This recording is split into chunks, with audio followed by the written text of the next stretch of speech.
जब पाकिस्तान का फायदा है तो पाकिस्तान के फायदे को पीछे नहीं धकेला जा सकता किसी की अपनी जाती या सूबाइयत या छोटे लेवल की किसी तरह की कंसर्न की वजह से। मेरा ये मौक़िफ़ है कि तमाम को अपने हकूक के मुताबिक तहफ़्फ़ुज़ात को दूर करके सबको। वेलकम बैक नाज़रीन। पंजाब भर में सैलाब की तबाहकारियाँ जारी हैं। सैलाबी जनूबी पंजाब में सैलाबी रेले तबाही मचा रहे हैं और सिंध की तरफ बढ़ रहे हैं। सैलाब की खौफनाक तबाही से बचने के लिए डैम्स की तामीर को नागुज़ीर करार दिया जा रहा है, मगर इस दौरान कालाबाग डैम की तामीर पर फिर बहस शुरू हो गई है।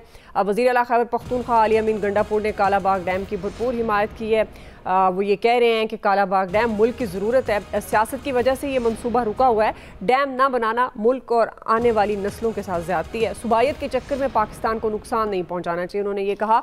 पंजाब हुकूमत और अलीम खान ने गंडापुर के बयान को खुशाइन कहा और उन्होंने ये कहा कि कालाबाग डैम की तामीर को उन्होंने भी नागुज़ीर करार दिया, मगर वज़ीर आला सिंध मुराद अली शाह ने मुखालफत की है और वो ये कह रहे हैं कि ये बात करना इस वक्त में फजूल है कि कालाबाग डैम होता तो ये नुकसान ना होता। पंजाब का सैलाबी पानी कालाबाग डैम तक नहीं ले जाया जा सकता। कालाबाग डैम की बजाय कौमी सतह पर माहौलियाती तब्दीली से निपटने के लिए जामे पॉलिसी बनाई जाए। इसी से मुतल्लिक हमारा ये सवाल है आमिर साहब, आपसे आगाज़ कर रही हूँ। चूँकि जो सीनियर सहाफ़ियों से मुलाकात हुई वज़ीर आला खैबर पख्तूनख्वा की, आप भी उसमें मौजूद थे, तो क्या ये वाकई बयानात हैं कालाबाग डैम के हवाले से जो एक बार फिर बहस शुरू हो गई है, या ये महज वक्ती बयानात हैं या फिर सियासत हो रही है और सियासत के लिए बातचीत हो रही है? आमिर साहब नहीं, अभी ब्रीफिंग हमारी जारी है और मैं उससे उठ के ही बात कर रहा हूँ। तो उन्होंने कहा कि मैं दिल से चाहता हूँ, एक इसलिए नहीं कि डीआई खान को फायदा होगा और लेफ्ट कनाल बननी चाहिए थी 99 में जो नहीं बनी,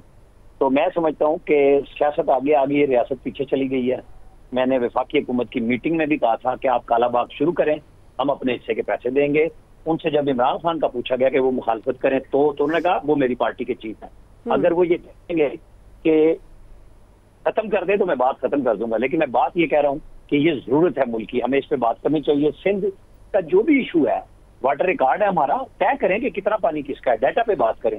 सिर्फ मुखालफत बनाए मुखालफत ना करें। अमल वली खान के ऊपर भी उन्होंने जाहिल होने का कहा कि उनको पता नहीं और वो नस्लों की बात करते हैं। ये पाकिस्तान की बात मैं कर रहा हूँ, मैं कोई अपने जाती मुफाद की बात नहीं कर रहा हूँ। उन्होंने इमरान खान साहब के हवाले से कहा, मुझे नहीं पता कि उनको असली अखबार दे रहे हैं कि नकली अखबार दे रहे हैं, वो क्यों इतने सख्त हुए हैं, हमें तो मिलने नहीं दे रहे। मैं 2 अप्रैल के बाद से अब तक नहीं मिल सका। तो सियासी लोगों की इमरान खान से जितनी ज्यादा मुलाकात होगी उतना ज्यादा फायदा होगा। तो डैम हो, पानी का इशू हो या मिसाक जमहूरियत हो, वो तभी बात हो सकती है जब इमरान खान से सियासी लोगों की मुलाकातें हो। तो वो उनका एक ओवरऑल प्रोस्पेक्ट ये था कि हमें बात करनी चाहिए और 9 मई पे हम तो कह चुके कि हमने नहीं किया।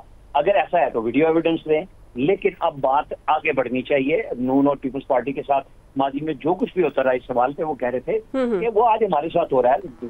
सिस्टम के बेनिफिशियरी और नुकसान में सारी सियासी जमातें रही हैं, तो हमें आगे जाना चाहिए, रास्ता मिलना चाहिए। उनकी बुनियादी बातों का महवर यही है कि वो रास्ता चाह रहे हैं कि इमरान खान से कम उनकी मुलाकात हो।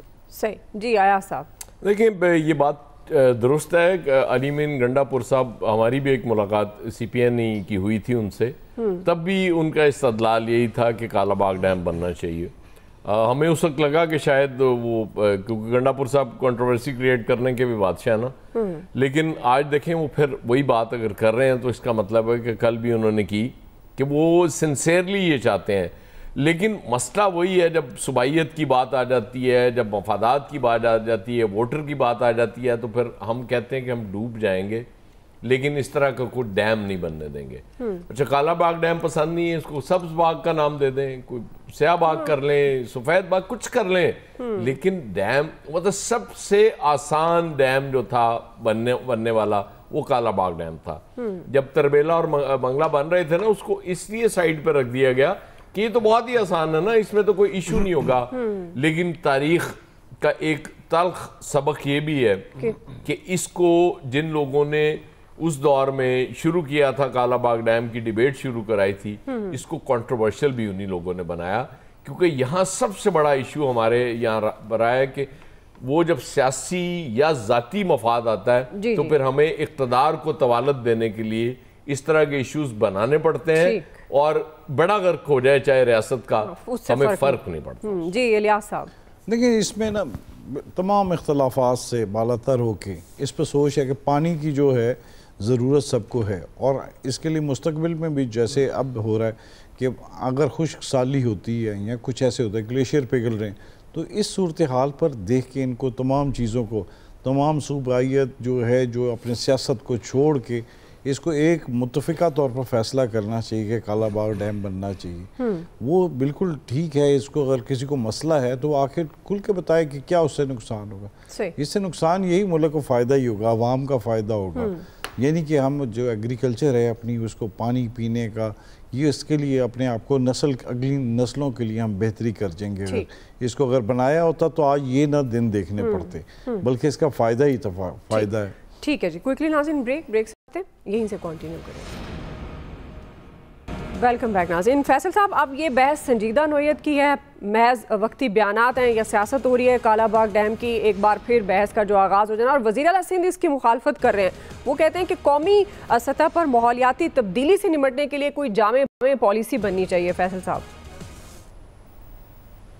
देखिए, संजीदा नोयत की तो बिल्कुल भी नहीं है, जज्बाती नोयत की है और लसानी नोयत की है।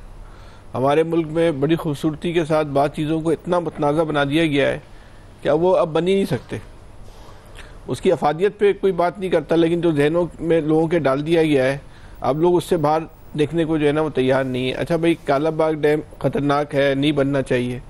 भाई आप सफ़ेद डैम बना लेते, पीला डैम बना लेते, कोई और डैम बना लेते। डैम क्यों नहीं बनाया आपने? अब ये जो सैलाब आया, इसमें एक नई डिबेट शुरू हो गई कि डैम जो है पानी को, वो डैम जो है वो उसको रोकते ही नहीं है सैलाबों को। और बड़े पढ़े लिखे लोग जो है ना वही गुफ्तगू कर रहे हैं। अब इनको कोई समझाए भाई, डैम जो है वो सैलाबों को रोकने, सिर्फ सैलाबों को रोकने के लिए नहीं होते, वहाँ पानी का जखीरा भी किया जाता है, वहाँ जो है बिजली भी जो है उन डैमों से जो तैयार की जाती है। लेकिन जब आपके जहन में कुछ चीज जो है वो घुस दी जाए या हम अपनी चीजों को, कौमी मामलात को, हाँ मुख्तलिफ काम होते हैं ना, लेकिन एक चीज जो है वो जहन में बिठा दी गई। हम लोग इस पाकिस्तान से हटकर चीज़ों को देखते हैं। जब तक हम अपनी लसानी वाबस्तगियों को, इलाकाई वाबस्तगियों को, मजहबी फिरका वाला वाबस्तगियों से हटके चीज़ों को नहीं देखेंगे ना, तो हम पाकिस्तान की सिमत को दुरुस्त नहीं कर सकते। और इसकी मिसाल एक ये जंग ही है ना, कि जंग में हमने अपनी तमाम तर वाबस्तगियों से हटके चीज़ों को देखा तो कितना पॉजिटिव रिस्पॉन्स था। जी नवीद साहब, टाइम थोड़ा कम है इसलिए जरा कोई। अच्छा देखें, दुआ देखें, पाकिस्तान में नो डाउट कि आपको डैम्स की ज़रूरत है, बिकॉज पाकिस्तान में 30 दिन का पानी ज़ख़ीरा करने की गुंजाइश मौजूद है। लेकिन यहाँ पे इस वक्त जो ख़तरनाक बात यह है कि गवर्नमेंट की नाअहली को छुपाने के लिए ये वाली बहस जो है इसको शुरू कर दिया गया है कि जी डैम बनाए जाएं। आप देखें, सिर्फ चाइना में, सारी दुनिया में जितने डैम्स हैं उससे ज़्यादा सिर्फ चाइना में डैम है। क्या वहाँ फ्लड्स नहीं आते? इंडिया में जो है 120 से 200 दिन का पानी जखीरा करने की गुंजाइश मौजूद है। क्या इंडिया में सैलाब नहीं आता? अमेरिका में 900 दिन का पानी जखीरा करने की गुंजाइश मौजूद है, अमेरिका में नहीं आता जी। मसला ये है कि ये सिर्फ डैम्स की बहस छेड़ के इस वक्त गवर्नमेंट की नाअहली को छुपाना, ये बात ठीक नहीं है। आपको अगर जो है फ्लड से निपटना है तो उसके लिए एक कॉम्प्रिहेंसिव स्ट्रेटेजी बनानी है। ठीक है जी। आपने जो है वो अर्बन प्लानिंग अपनी ऐसी करनी है, आपने डिजास्टर मैनेजमेंट को स्ट्रेंथन करना है, आपने अर्ली वार्निंग को बेहतर करना है, आपने फॉरेस्टेशन करनी है, आपने वाटर मैनेजमेंट करनी है। तो वो चीज नहीं है उठा के डाल दिया। बिल्कुल जी, पॉइंट आ गया। आप सबका बहुत शुक्रिया। आज के एक्सपर्ट से इतना ही। फीडबैक दीजिएगा। ख्याल रखिए। अल्लाह हाफ़िज़।